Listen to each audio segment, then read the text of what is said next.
Hey guys, Jim here, and I want to do a little, I don't know, a little commentary here. Something I've gotten a little more into, more about the rambling than necessarily showing off one knife. But this is more of a video response to my buddy SuppaviLLin SuPpAvIlLiN, or Suppa as I like to call him. He did a really great video, and I'm going to link to it in the description down there, so please do go check it out, and you'll kind of get an understanding as to why I'm making this video. He had made some great observations about the different types of knife collectors that are out there. Really, the guys that keep safe queens versus the guys that use their knives.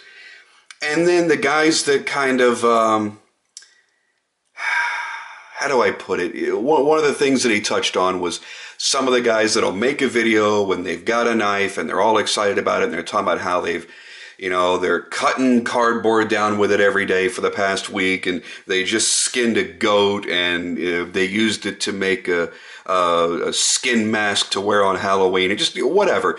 And then they turn around 6 months later, I think forgetting that they even made that video, and they go to sell that knife on YouTube or on a forum or on eBay and call it mint like new, never used, all that kind of stuff.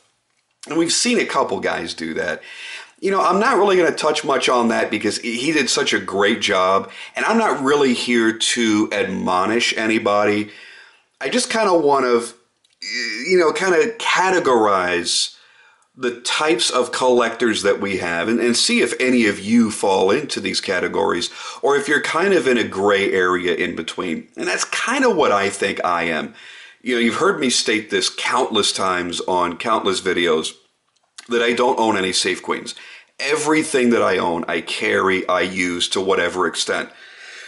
Now, to be very clear, I'm not, out in the bush. I'm not out, having to hack down wood and, whittle down sticks into stakes to hold my tent up and shit like that.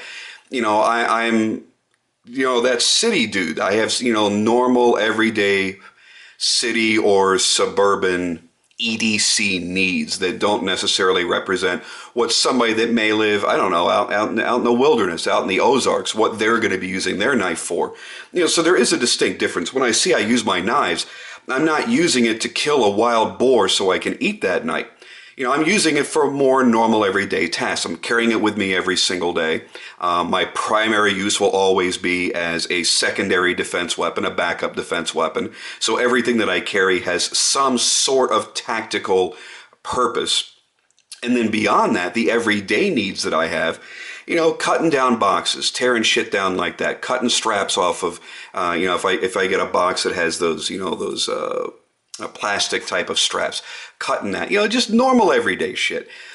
So, when you look at my knives, I take care of my knives. So it's a little hard to see. I mean, you can see the pocket wear on this. You can see that I use this, that I carry this every day. I've only had this for a few weeks.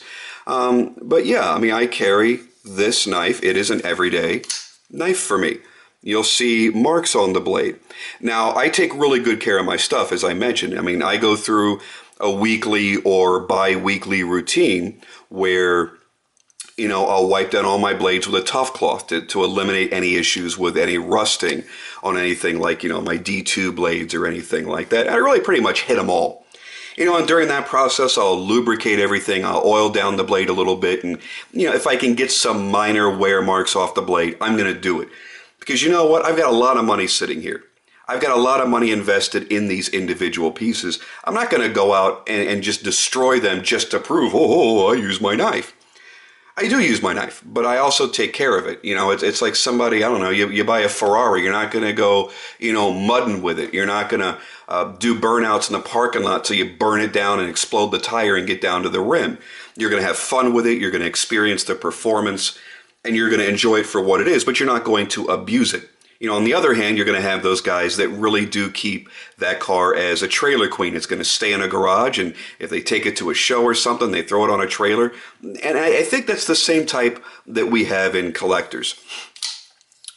And, I'll use this knife for an example. I break my knives up into categories. When I bought my Curtis F3, I bought this with the intention of having it as a true hard use knife that I didn't care if I beat up, I didn't care if I marked it up or anything else. And you know, this thing's actually held up really well. Dave has a really nice stone wash on here that pretty much hides any normal everyday wear. We did minor embellishments only because I wanted mine to be different from everybody else's. Mine was the first he did this kind of stuff with. You know, so I still want something attractive, something that, you know, if I met up with somebody on the street and they were a knife dude too, I'd have a cool thing to talk about. It looks really cool and it's different.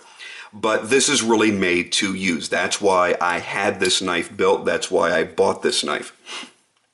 This one, I'll cut down tie-down straps. I'll cut bungee cords. I'll cut it into boxes and slice them down and not even really worry about too much if it has staples or whatever else in it. This is not a knife I would do that with. If that need were to arise and this was what was in my pocket, would I use it? Yes.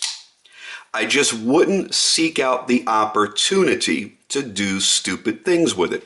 This is a knife I don't ever want to have to replace. This is a knife that I'm not going to be able to send to Yoon in Thailand and say, hey, can you reprofile my blade because I hacked a big nick out of it and I need you to reprofile it and resharpen it.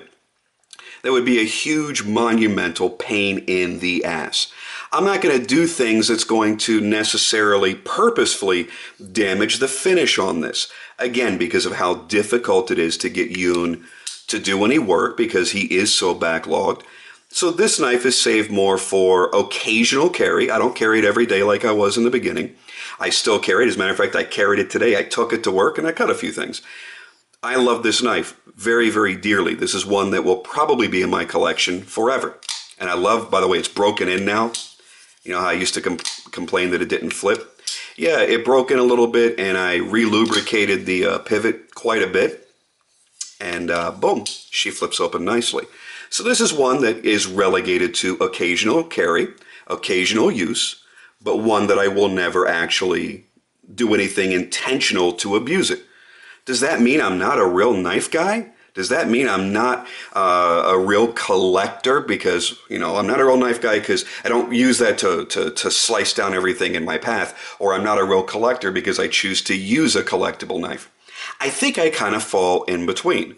Here's another one, my Greg Lightfoot. You know, you guys have heard me rave about this knife. I love it. And I love the blade. It gets used for cutting less. It does cut, but it gets less because I've got a recurved blade on this. Anybody that's ever sharpened or really even stropped a recurved blade knows that it's no real fun. So I don't want to dull this as fast as some of my others. That's why I have others for cutting tasks. My Division flipper. This is a one-off. This is a prototype. So I'm not going to abuse it. I do carry it daily. I do carry it a lot. It does get used. You've seen me cut things with it. I have a whole hell of a lot of fun with this knife. But I'm never going to do anything that would intentionally, seriously damage it because it's a prototype. It's a one-off. I'll never be able to truly replace that. So that's why I'm going to be buying a production version. It doesn't matter what I do. My Chris Martin modified Chris Reeve Omnumzon. I originally loved my Omnumzon because it was a daily beater. It was something I could use completely guilt-free. And I decided to do this crazy stuff to it, and it came out to be a masterful showpiece. But guess what? I'm still not scared to use it for anything. And I do use it, and I love it. I don't carry it as much anymore, not because I'm afraid to, but because I've got so many other things now that I'm really in love with, and my Rockstead is really kind of taken a lot of my EDC time. But this is one that I will still break out when I've got to cut something. I love cutting with that knife. My Bodega, not going to belabor the point. You see me using this all the time. I love this knife. It is in the pocket a lot. So yeah, I could never sell this as new. I've got marks all over the titanium frame just from carrying it. Of course, they're not really showing up right now. There's some there. Got a lot up there. You know, but I didn't buy this as an investment piece. Now, then I am going to be buying a second Bodega, and that's going to be more or less an investment piece. This is the one that kind of ticks off all my friends.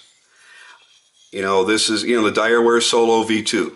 It's a, you know, a 2-year wait to get anything from them, or a year wait, a little bit more, I think, more closer to a year and a half. You're not going to find them for sale, and when you do, you know, what should be $750, people are selling for between $1,200 and $2,000, $1,200 and $2,000. And yeah, I paid a lot of money for this. I overpaid because I really wanted that bad son of a bitch. But you know what? I used the hell out of this. I love this thing. Even though it's a recurve and I don't really want to have to resharpen it, I've been able to strop it a little bit to some, you know, I haven't screwed up the edge or anything. And it's remained really sharp. This is a really good blade. It's stayed really sharp. So I really don't have any concerns when it comes to that. My Medford. This is a complete one-off. This will never be made like this ever again. I have EDC'd it. I am now, it is semi-retired. When my Praetorian tie arrives in about 2 months, this will be almost completely retired. I would be an asshole to go out and do abusive things with this for no good reason. I don't have anybody to impress. I buy my knives for me. I buy the styles that I like. I buy the things that I want. I don't care if it impresses anybody else. If it does and it can strike up a fun conversation about knives, hey, I'm all for that, man. But if you walked up to me and said, man, that Will Moon, that is the ugliest thing I ever saw, man. I can't believe you actually paid money for that. Okay, well, I hope you enjoy the things that you own. I enjoy the things that I own. I'm not here to impress you. So if somebody says, well, you're not a real knife guy if you don't carry that knife every single day and use it every single day, okay, then I'm not a real knife guy. And let's be realistic. This is only a small portion of my collection. I have a lot of knives. And I can't carry every single one every single day. That's just an impossibility. Over the past 4 years, my beautiful large Sebenza here has gotten a lot of carry time. This has been in my pocket a lot, and I still truly love it. But again, Damascus, am I really going to go hacking away at stuff with this? No, I'm really not. I have cut things with it, nothing, of any great significance. But that's what I have other knives for. I think I surprised a lot of people when I showed that, yeah, I have really carried the hell out of my new Rockstead Shin. I've got marks on the hard anodized frame that's never going to come out. I have marks in my blade. Well, mostly it's just dirty, but I think I had some on this side. Yeah, I mean, you can see visibly that I've cut things with this knife. Because I love cutting things with this knife. That's half the fun of owning this particular knife, is the fact that it just shreds through anything as if you just took it out of the oven and then just started slicing butter with it. I mean, it is super silky smooth, and this is the one that's hogging my pocket most of the time. I don't think I've ever loved a knife the way that I love this one. My Elishewitz, yeah, I carry it. Yeah, I'll cut occasional things with it, but this is a one-of-a-kind. Yes, he made quite a few of the Gordian knots, and he probably made a couple in this configuration with the lightning strike carbon fiber and the bronze bolsters. But you know what? Everything on this knife is done completely by hand, imperfections and all. No two will ever be completely alike, especially mine. Mine has a pocket clip that nobody else has. Mine also has a thumb stud nobody else has, thanks to Alan doing a few things on this. But this is something that's a collector's piece for me that I may turn around and sell someday, and I'd like it to be worth as much money as possible. I don't want to show a tremendous amount of wear on it. I want the next owner, should there be one, to receive a knife that they can be proud of showing off and looking as close to perfect as possible. I didn't buy it as an investment piece, but it very well could be. So this is one that is less likely to be reached for everyday tasks. A lot of guys collect Hinderers. I love my XM18 3.5 inch. It's a great knife. I have no problem going out and just hacking a mountain of cardboard with this, because that's really what it was made for. The XMs are tool knives. They're not beauty knives. They're not art knives. They're not hand-built one-off customs like this is. You know, there's a 2-year wait to get anything from Una. There isn't a 2-year wait from Hinderer. There's, you know, the false perception in the market that they're worth a lot more than they are. This is a $400 knife. Well, $500 with the, you know, the scale that I put on there, but still, that was made to be used. And that's also why I've got my lesser expensive stuff. I am one of the very few that got an Epicenter from Boker that has absolutely zero issues. I almost should retire this and just buy another one and use the hell out of that one, since I seem to have won the proverbial lottery with this. Thanks, Boker, for your screwed up reputation and your crap reputation for making knives. But I've got a really good one here. And this is one of my favorites in the hand. This is like, this is like butter. It feels so right. And it absolutely makes me want to buy a real Epicenter. Problem is, you can't get one. I talked with Todd. And, you know, he says he doesn't have any time in the foreseeable future that he's going to be opening up his order books. So I'm probably never going to own an Epicenter. So I use the hell out of this. If I ever came across and got a real Epicenter, guess what? I wouldn't be cutting shit with it. That's an investment grade knife at this point. That's a knife that, you know, somebody paid $1,200, $1,500 for, and now they're selling for $6,000. That's one of the very few times that you see that that is an investment grade knife. So I say this, do what you want to do. Enjoy your stuff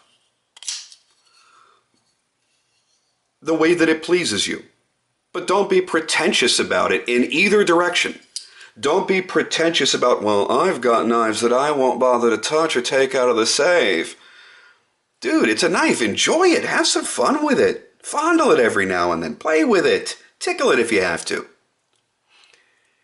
And don't be pretentious on the other side of the coin either. Well, if you don't use your knife to skin cats and to cut the heads off, listen, I get that there are real users out there that look at a knife as a tool. The same way a mechanic would look at a socket wrench, or, you know, a carpenter would look at a hammer. I totally get that.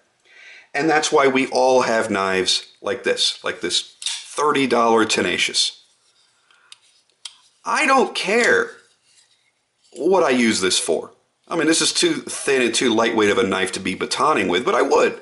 You know, if you know, the knife were made for that. I just ordered a Spyderco Tough because I felt the need to have a 3V blade. I don't have a 3V blade in anything that I own, and I really want a 3V blade. And I want an overbuilt knife that I didn't spend, you know, $1,000, $1,500 on. That I can go out there and just beat the living shit out of. And I was truly inspired by Carter. I watched his great video where he hacked through a full 2x4 with his Spyderco Tough. I mean, that's a pocket folding knife, folks, and it chops through a damn 2x4.